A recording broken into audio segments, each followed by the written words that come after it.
smile. He never smiled, he never celebrated, and the thing is, he couldn't really inside share in the joy of winning. He cheated. You cheat. Everybody cheats. Nobody's in this world is perfect. Nobody's in his life is perfect. Nobody. They know that in 1988 that, 6 Americans at least test positive in Seoul, and they ushered up because the biggest money coming from America. So who's gonna get shafted? Americans or Ben Johnson? I think that Ben Johnson was unfairly singled out. I think that there's always scapegoats. Is there a lot of drug use going on in Olympics? Oh, absolutely. Absolutely.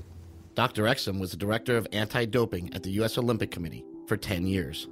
He thought his job was to stop drugs in sports, but his bosses had other priorities. He told me that over 2,000 American athletes failed their drug tests, including Carl Lewis, and they were covered up. Nobody believes Carl Lewis ever failed a drug test. Do you have any proof? Oh, certainly. We have just boxes of proof for everything that I say. There it is, book 3. Here's a letter from then Executive Director Baron Pittenger to Mr. Lewis. I must confirm that analysis for your specimen B was positive for pseudoephedrine, ephedrine, and phenylpropylamine. Is that what it is? Phenylpropanolamine, yeah. IOC bans stimulants. By policy of the USOC, this finding is cause for disqualification from the Olympic team for the 1988 Summer Olympic Games in Seoul, Korea. Wow. This was basically a letter that said that you had failed tests and that there was a consequence to that failure. As you all know, that didn't come about. You actually received a letter or a call. Yes. That you had failed a drug test right. because of some stimulants? Yeah, it was like a cold medicine type thing, a herbal supplement. They made up this term. It was called inadvertent use. An athlete took something without meaning to take it or without meaning to gain an advantage from taking it. Mm-hmm. And so they made that up to basically kind of let people off the hook? Oh, yeah.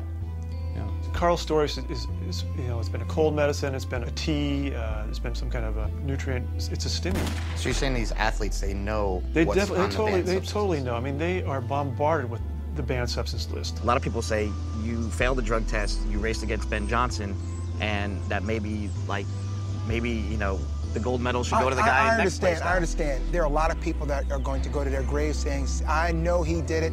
And you know what? The hell with him. You really cannot fault the athlete for doing that. You can't fault Carl when Carl's belief is that the system sets some rules and that you need to follow them. And they made an exception in his case. They made an exception in a lot of people's cases. But it's the system that actually teaches athletes to think that way. For me, the whole level playing field was a myth. If we could not do anything to take doping out of sports, then doping was meant to be in sports. The first all-drug Olympics open today in Bogota, Colombia. Athletes are allowed to take any substance whatsoever before, after, and even during the competition. Oh, he's pulled his arms off. He's pulled his arms off. That's got to be disappointing to the big Russian.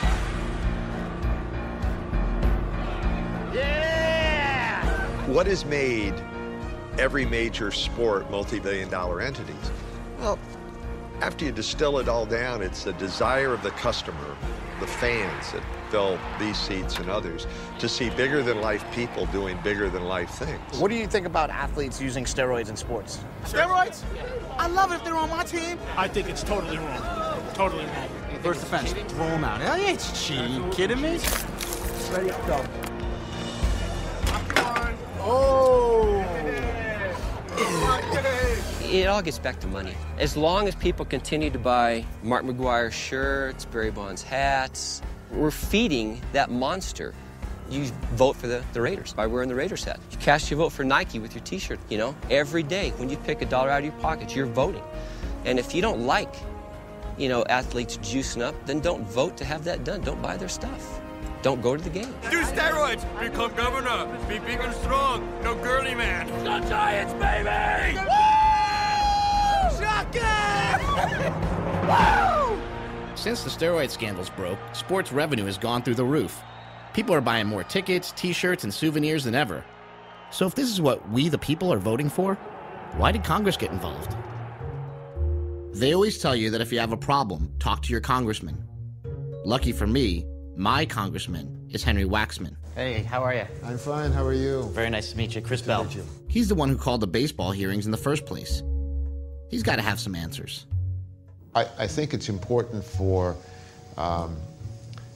sports figures in major league sports not to be allowed to use steroids under any circumstance. And for young people, we certainly don't want them to be using it. So the drug is a restricted drug. It's not a, there's not a, let me see. Brian, is it illegal to use it? It's illegal. It's legal in some circumstances. It's legal with a prescription. Medical prescription. Okay. It's legal with a medical prescription, and the other drug was the testosterone or just steroids in general. I think that they're also banned. They're already banned in professional sports. Brian, am I right? Speak up if I'm wrong. Yes. Okay. Well, these products are already banned. Cigarettes and alcohol are legally available, but not if you're under the age. And I think the age is 18 for both all around the country. Is it 18 or 21? I'm getting confused. What? 21. Okay, so strike that.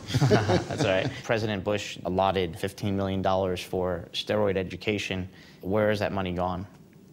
I don't know. Do you know? Okay, we don't know. Okay. So. There's a war on drugs, and congressmen want to look tough on drugs, so they just demonize them all.